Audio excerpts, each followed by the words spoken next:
decided to challenge people's assumptions about the look of cinema and what it could be. So they're both friends of technology and also very ambitious in terms of the look of the film. So there are a number of Pixar movies in the pipe that are going to be different to the Pixar movies that you may have seen before. And those are super exciting for us because we don't yet know exactly what challenges will intersect there in terms of exhibition technologies and that creative ambition by the time those movies actually make it to exhibition. Yeah, I think once upon a time, it was impossible to make it look photoreal, and we got so close to making it look really, really, really real that we wanted to kind of look back out to like what other looks are possible.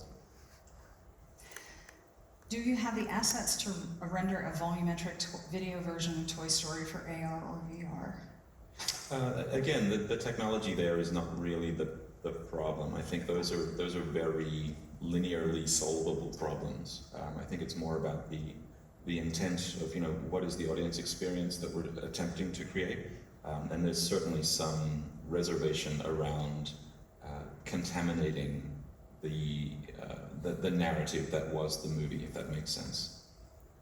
Okay, so 2 questions in our last 30 or so seconds. Will there be a Toy Story 5 or 6 that'll look like the new Lion King, aka as real as possible? This is a quick. Oh, actually, there are 2 questions there, and that I'm all the time like, are we making another one of these? At this point, no, we are not, as far as we know. But I think that I do wonder about that. I'm like, are we gonna get the Disney live action treatment at some point? Because that'd be weird. So I don't think so, but who's to say? I discount nothing.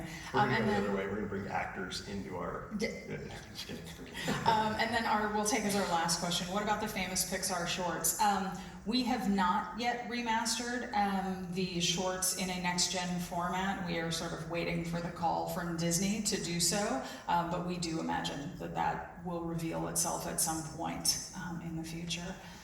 Okay, one last question. This will be the last one. What kind of problems do you run into remastering a smaller gamut viewing pipeline to HDR or wide gamut pipeline? Can you keep the look of the original grade? It's a constant tension there. Protecting the original fidelity is rarely the limit that we run into. It's usually a creative. How far are we willing to lean on a different assumption about what that movie could have been?